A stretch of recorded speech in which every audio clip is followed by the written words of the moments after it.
सबसे पहले तो मैं विजय को बहुत बहुत बधाई देना चाहती हूँ इस सुंदर संग्रह के लिए। मुझे जब ये संग्रह मिला तो दरअसल एक कवि दूसरे कवि को कैसे पढ़ सकता है, तो मैंने वो पढ़ते हुए कुछ नोट्स लिए हैं। मेरा कोई वक्तव्य नहीं है, मेरी कोई आलोचना नहीं है, उसके लिए जैसे सभी कह रहे हैं कि काफ़ी समय हमें आगे भी मिलेगा, तो नहीं वक्तव्य ही है मतलब, लेकिन वो नोट्स के रूप में है जो एक कवि आखिर एक कवि को कैसे पढ़ सकता है।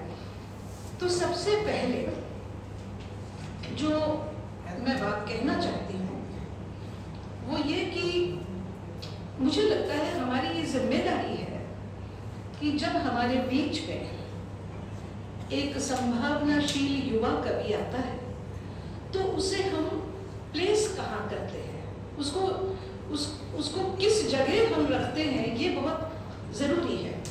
और अगर हम उसको प्लेस करने की कोशिश करते हैं उसकी भाषा को लेकर, शैली को लेकर, तो ये एक बहुत ज़रूरी चीज़ हो जाती है कि आजकल की जो कविताएं लिखी जा रही हैं उनके बरक्स हम विजय की कविता को देखें तो वो जो अगर हम आज की कविता को देखें तो मैंने जिस तरह से कुछ चीज़ों को नोट किया है कि आजकल की कविताएं दो तरह के स्वर लेकर आती हैं।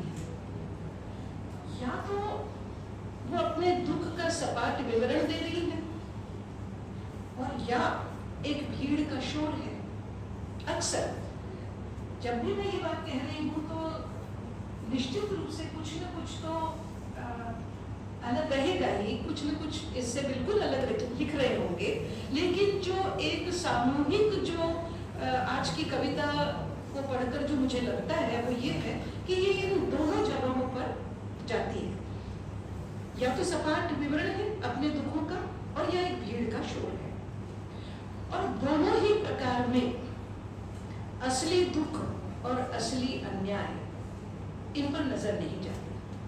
हम शोर में दब जाते हैं या दुख में डूब जाते हैं, ये पता नहीं चलता कि जब दुख में डूब गए हैं तो आखिर ये दुख मिला क्यों। और अगर शोर में चले जाते हैं तो हम सारा अन्याय जो है वो अनसुना कर देते हैं। विजय की जो कविताएं हैं वो इन अर्थों में है कि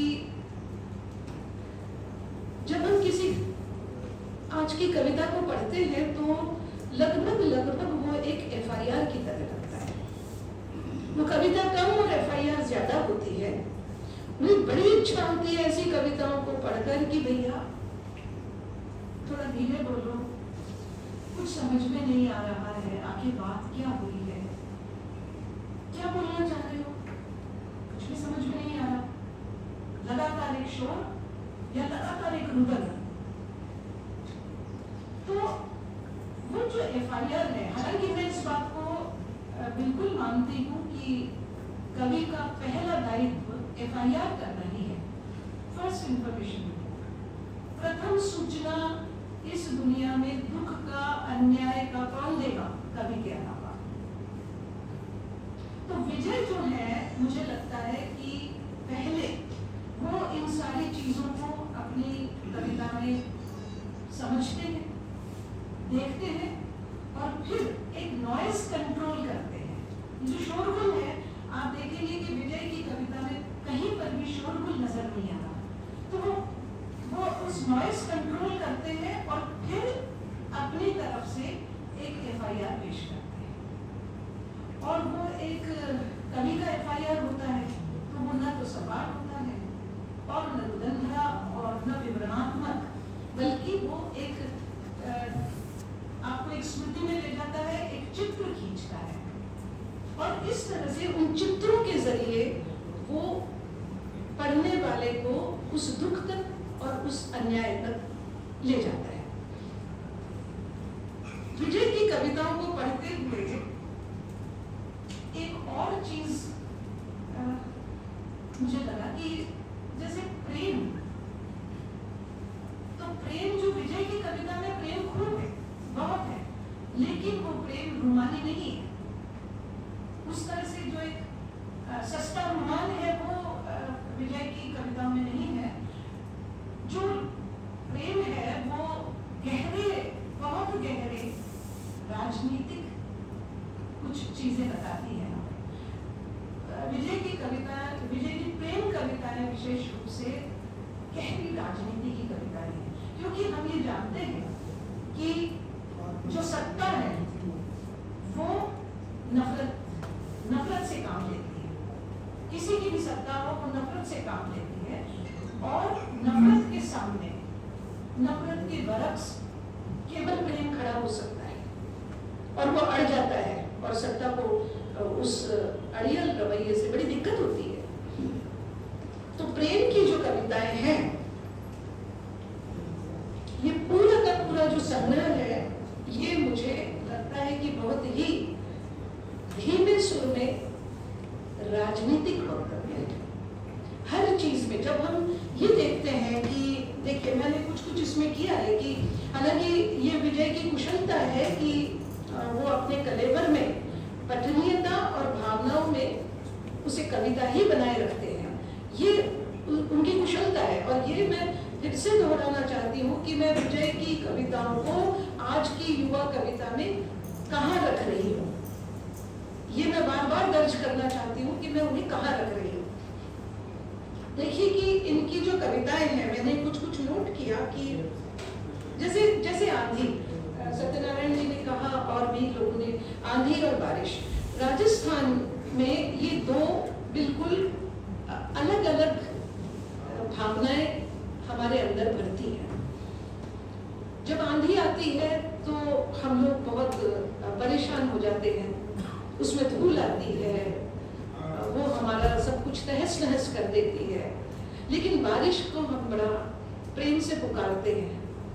जैसे अभी संतोष जी ने कहा कि वो भाभी, तो भाभी, अब तो आजा भाभी में ये है कि अब वो भाभी की तरह वो आए किसी ननद के घर में और बड़े प्रेम से बरसे। हम इसे इस तरह भी देख सकते हैं। तो बारिश और आंधी में दो अलग अलग भावनाएं मुझे लगी कि आंधी सिर्फ आंधी नहीं है, ये जो मनुष्य के जीवन में जो विपत्ति आती है, आंधी उसका प्रतीक है। बाहर तो आ ही रही है, लेकिन एक कवि आखिर उस आंधी को क्यों दर्ज कर रहा है? क्योंकि वो उसको विपत्ति से जोड़ता है, और वो मनुष्यता के सामने जो विपत्ति है उन तक ले जाने की कोशिश करता है। और ठीक उसके विपरीत जब बारिश आती है तो वो सब कुछ भीग जाता है। हाँ, बिल्कुल सही है कि बारिश भी कुछ दिक्कतें लाती है, तो वो तो प्रेम भी दिक्कतें लाता है। ऐसा तो है नहीं कि प्रेम हमारे जीवन में दिक्कत नहीं लाता, प्रेम भी दिक्कत लाता है, लेकिन उस दिक्कत का हम स्वागत करते हैं। तो राजस्थान की स्थानीयता को लेकर अगर मैं बात करूं तो यहाँ पर बारिश को बड़े प्रेम से पुकारा जाता है। तो विजय ने भी उस बारिश और आंधी को, मुझे लगता है, मनुष्यता के सामने। अब देखिए इनकी कुछ कविताएं मैंने